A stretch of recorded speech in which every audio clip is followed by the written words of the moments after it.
Recientemente, una amiga del canal me mandó una pregunta a través de WhatsApp y me dijo, oye Oscar, ¿en qué programas, porque lo has dicho un número de veces, en qué programas decías que Jesús no tenía que morir para que Dios primeramente nos ame y nos restaure? Entonces, me puse a pensar antes de contestar y la verdad es que entre todos los programas que tenemos en el canal de seminarios, sé que lo comenté en varios programas como parte de diferentes estudios, pero la verdad no me acuerdo cuáles son. Por cierto, si alguno de vosotros se acuerda cuáles son, hacernos saber en los comentarios y ponernos el programa, porque no, o los programas, porque son más de uno, donde comentamos eso. Entonces me decía, ¿no? Porque tengo una amiga y le trataba de explicar, entonces le dije, bueno, mejor que veas uno de los programas de Oscar donde habla de ello. Y le tuve que decir que no me acordaba, que no me acordaba. Así que voy a hacer un resumen muy concreto en esta sección, precisamente pues para contestar esa pregunta, dejando pendiente que si alguno se acuerda en qué programas los escuchó, pues nos lo deje apuntado en los comentarios. Hay una doctrina dentro del cristianismo muy popularizada, tanto en el catolicismo como en las ramas más pronunciadas del protestantismo y del evangelismo, de los evangélicos, podríamos decir así, en el cual, para que yo como ser humano o los seres humanos que vayan a ser salvos dentro de ese pensamiento, es necesario un sacrificio para que a través de ese sacrificio Dios nos perdone, ese sacrificio siendo la persona de Jesús, para que Dios nos perdone y podamos ser salvos. Sin ese sacrificio, Dios no nos puede perdonar y por lo tanto estaríamos perdidos.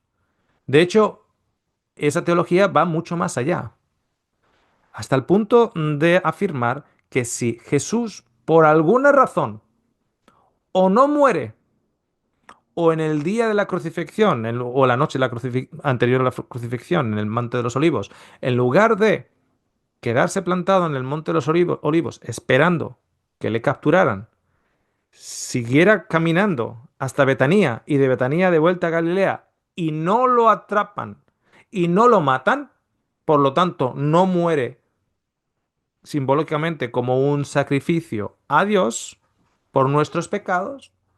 Si hubiese ocurrido algo así y Jesús no hubiese muerto, la humanidad estaría totalmente perdida.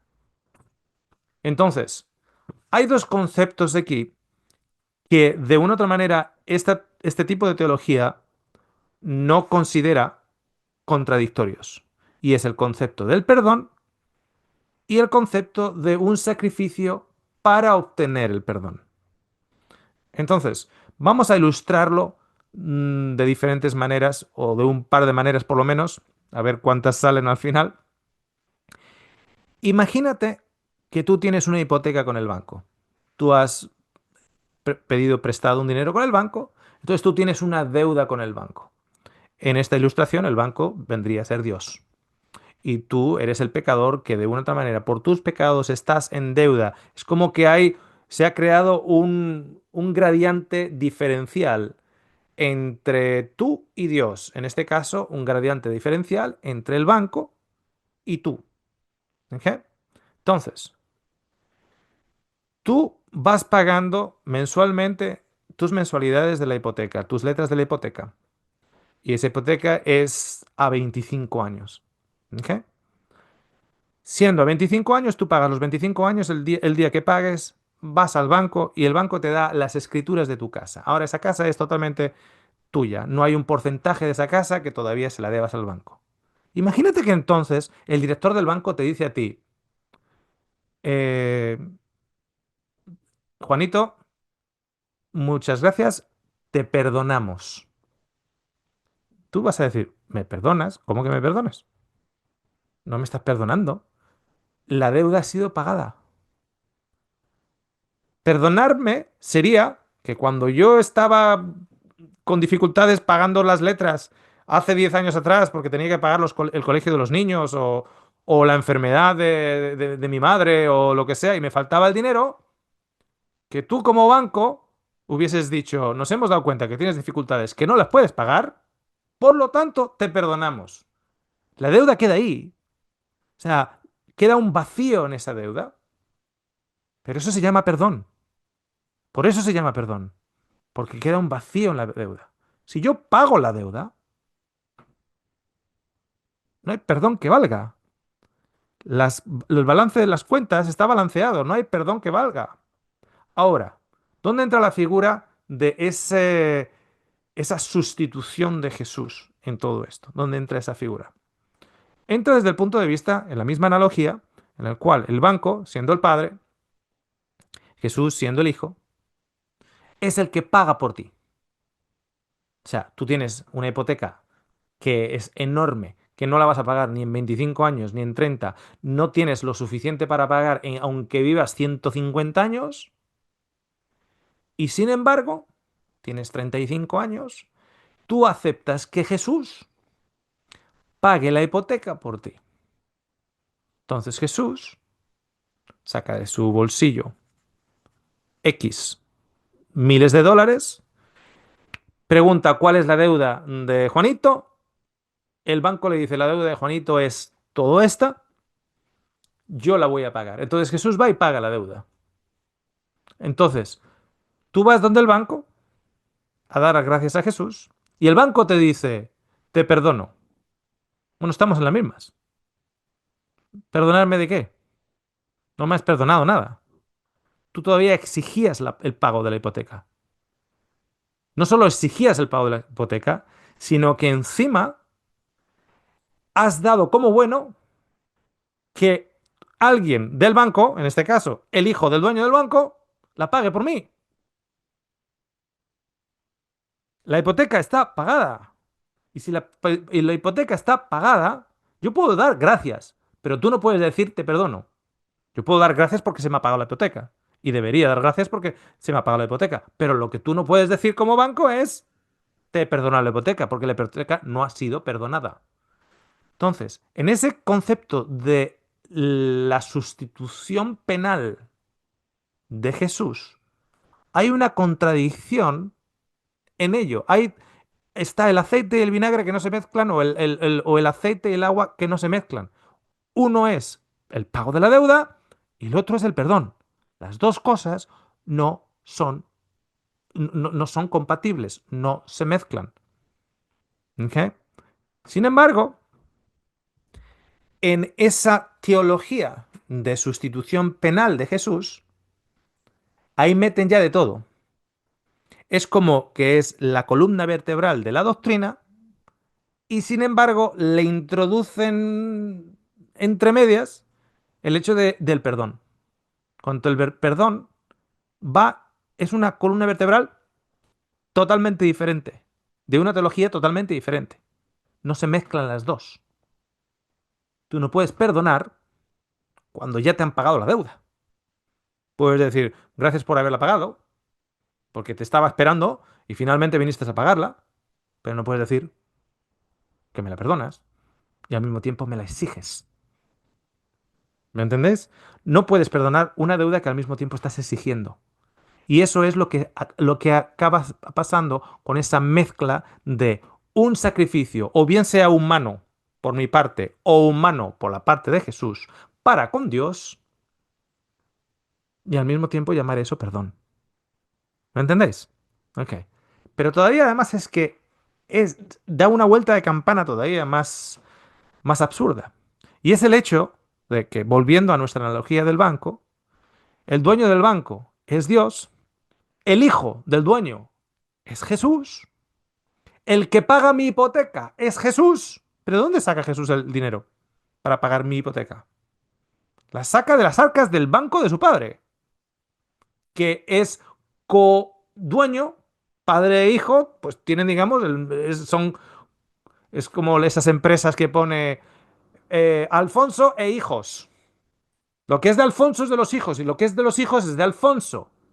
Entonces, si yo tengo una deuda de $500.000 con el banco y a mí el que me paga la deuda es el hijo del banco, del banco, el banco sigue con $500.000 de deuda porque se ha hecho un cheque a sí mismo en mi nombre. O sea, Jesús pone el nombre mío, Oscar Sande, debe $500.000, yo voy a pagar ese $500.000 y lo presenta en el banco a su padre, la deuda está pagada. Entonces, en los mecanismos financieros de ese banco, de la gran bolsa de dinero que tiene ese banco que pertenece a Dios y al Hijo, a la compañía Dios e Hijo, sale por un lado $500.000, liquida mi hipoteca y entra $500.000 por el otro lado. Estamos en las mismas. El contable a final de año le va a decir a ese banco las gallinas que entraron por las gallinas que salieron. Seguimos con $500.000 de deuda todavía. No, no, pero si ha sido pagada. Sí, pero el dinero no vino de fuera hacia adentro, vino de dentro y se circuló dentro. O sea, Jesús no puede pagar una deuda en nombre de nosotros, siendo Él uno con todo lo que es del Padre es de Él y todo lo que es de Él es el Padre. No puede hacer eso, porque la deuda seguiría igual. La deuda tiene que ser de fuera hacia adentro, no de dentro entre dentro. ¿Ok? Poniendo de la misma manera. Es como que, a ver, que mi hijo me venga a pedir dinero y a $20 le diga que no y luego va y se lo pide a la mamá y la mamá se lo da. Mi esposa y yo teníamos una cuenta bancaria, solo una, compartida, no teníamos otra. Se la ha dado ella, sí, pero en realidad se lo estoy dando yo. Es como el camarero que está en el bar invitando a los amigos, pero el bar no es suyo.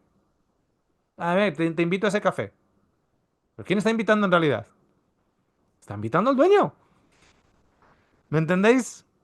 Entonces es un concepto que quieren amalgamar el perdón, pero el propio legalismo heredado precisamente de ese tsunami, esa gran ola que viene del Antiguo Testamento, del mundo de los sacrificios, en el cual esos sacrificios han de apaciguar a un Dios por el cual nosotros estamos en deuda y hay que apaciguarlo. Antiguamente, con sacrificios humanos, porque yo era el que tenía que sacrificar mi cordero para presentar mi mejor cordero, además. Era un sacrificio que ese cordero no iba a ir a mi familia, iba a ir, bueno, supuestamente a Dios, sabemos que iba a los sacerdotes. ¿No? Que los sacerdotes se comían ese asado. Dios no bajaba del cielo a comérselo. Pero esa demanda de sacrificio era para cancelar una deuda. Con esa ola teológica invade el cristianismo. Entonces, en el cristianismo, esa ola teológica, el cordero ahora que es sacrificado es Jesús, para saldar la deuda que la humanidad tiene con Dios. Pero eso no es perdón. Entonces, imaginaros lo siguiente. Imaginaros que en el Sermón del Monte, Jesús convence a todos los que están ahí. Imaginaros por un minuto que convence a todos. Convence a todos a amar al enemigo. Convence a todos a orar por ellos, a respetarlos, a respetar la libertad de otros, a alzar al enfermo, a cuidar al desamparado, a alimentar al hambriento, etcétera, etcétera. Y los convence a todos. Ahora llega el momento en el cual hay que matarlo. ¿Quién puede matar a Jesús y al mismo tiempo creer que la vida es sagrada? Al mismo tiempo creer que bienaventurados los pacificadores, bienaventurados los no violentos, bienaventurados el que cuida del pobre, bienaventurados el que, ah, el que sana las heridas. Bienaventurados los que cuidan del enfermo. Bienaventurados los que van a las prisiones a cuidar de aquellos que están en las prisiones. Bienaventurados aquellos que están en soledad. Ahora, tienes a una persona humilde como Jesús. Todos están convencidos de que es un mensaje hermoso, pero para que Dios nos perdone hay que matarlo. Si no lo matas, toda la humanidad va a estar perdida. Toda la humanidad. No solo los de Galilea, no solo los de Judea, sino aquellos que en ese momento estaban en India, en China, que no habían escuchado nada de lo que estaba ocurriendo en Judea en esos momentos. Imaginaros que todos están convertidos de la misma manera que María, la que está con la madre de Jesús a los pies de la cruz. ¿Tú crees que María hubiese dicho crucificarlo? De hecho, no fue una de las que dijeron crucificarlo. Pues imaginaros que la misma mente tierna, hermosa, con una forma, una filosofía de vida adoptada por esos principios superiores y de bienestar divinos que Jesús iba proclamando por las calles de Galilea, imaginaros que todos en la plaza están así. Imaginaros que Pilatos escucha a la mujer cuando la mujer mandó un mensaje y dice, he tenido un sueño con este hombre, no te involucres. Imagínate que Pilatos dice, no, no, pues este hombre es inocente y no les da la oportunidad de decir sí o no, si lo libera o no. Imagínate que todos dicen, ¿a quién libero? Libera a los dos. ¿Cómo a los dos? Libera a los dos porque el Jesús de Nazaret nos ha convencido que hay que perdonar. Libera a los dos. Imagínate eso. ¿Quién lo mata? No, no, pero es que hay que matarlo, dice esa teología. Esa teología que cree en la sustitución penal de Jesús y al mismo tiempo cree en el perdón, que es una contradicción en sí mismo. No hay que matarlo porque Jesús tiene que morir. Si no muere, la humanidad está perdida. Si no muere Jesús, Dios no me perdona. Es como decir lo siguiente, amigo. Tú me robas la bicicleta. Andas con mi bicicleta. Andas por todos los lados y tienes un accidente y se rompe la bicicleta. Y no tienes dinero ni para devolverme la bicicleta ni para comprarme una nueva. Sin embargo, bajas la cabeza, tocas a la puerta y me dices, mira, yo fui el que hace un año atrás te robó la bicicleta de tu garaje. Y lo cierto es que vengo aquí para decirte, para confesar que fui yo, que... Pero no, lo peor de todo no es solo que te lo robé, sino es que encima no te la puedo ni devolver, porque la destrocé y no tengo dinero para comprarte otra. Y en ese momento yo, en lugar de decir simplemente te perdono, porque eso es la esencia de perdonar, ¿ok? Te perdono, te perdono a pesar de que no me estés dando la bicicleta de vuelta. A pesar de que el débito o, o la pérdida siga presente. Me he quedado sin bicicleta. Pero a pesar de quedarme sin bicicleta, yo te perdono. Esa es la esencia del perdón. Pues imagínate que tú, habiéndome robado la bicicleta, no pudiéndome devolverme la bicicleta, y tocándome la puerta y diciéndome eso, y pidiendo, no sé si encontrarás en ti, Oscar, algo para perdonarme. Yo voy y te digo, imagínate, yo voy y te digo lo siguiente. Para que yo te pueda perdonar el que me robaras la bicicleta, tienes que matar a mi niña. Una vez que mates a mi niña, ahí ya te puedo perdonar. Tú me mirarías con una cara de, este hombre está loco. Te robé una bicicleta. ¿Cómo ahora me pides que para que tú me puedas perdonar tengo que matar primero a tu hija?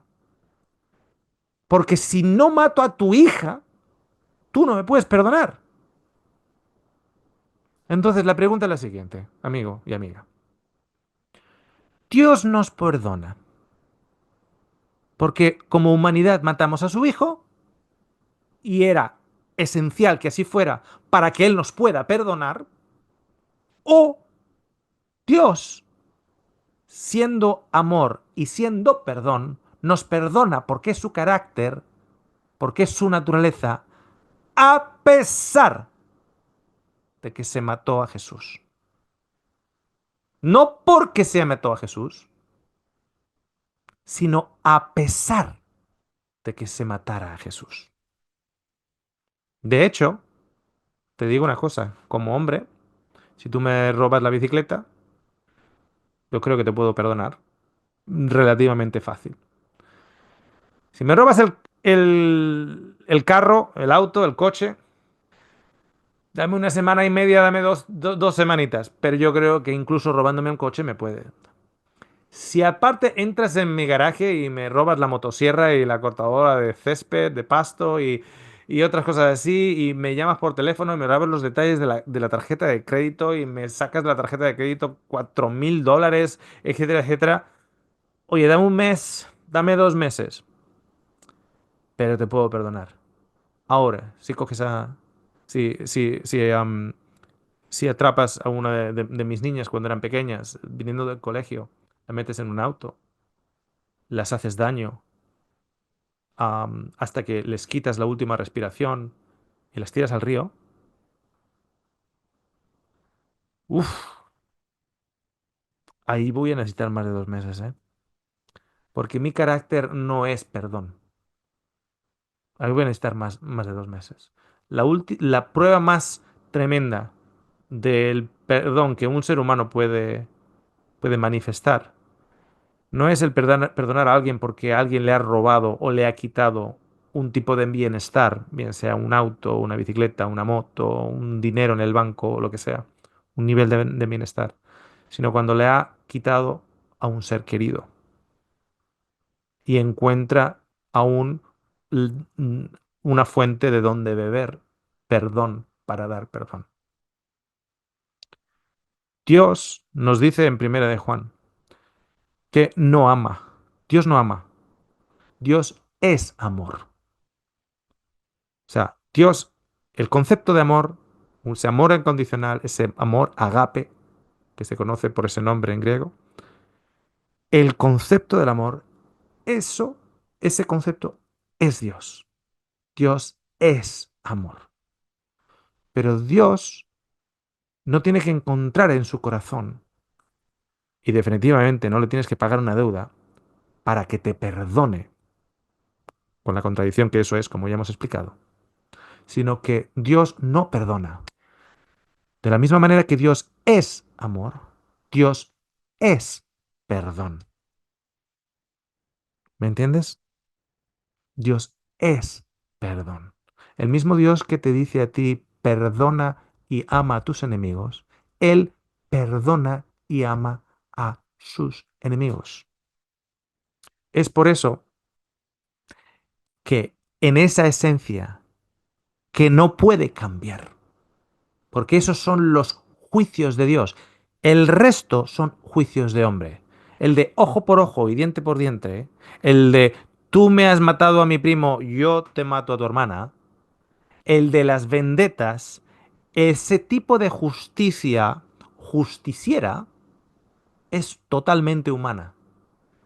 Lo que se llama un Dios justo es un Dios justo que se basa en el amor y el perdón, porque Él es amor y Él es perdón. Y eso incluye a mí, a ti, al hindú de ahora, al hindú de hace 2000 años atrás, al chino de ahora, al chino de hace 2000 años atrás y a toda la humanidad.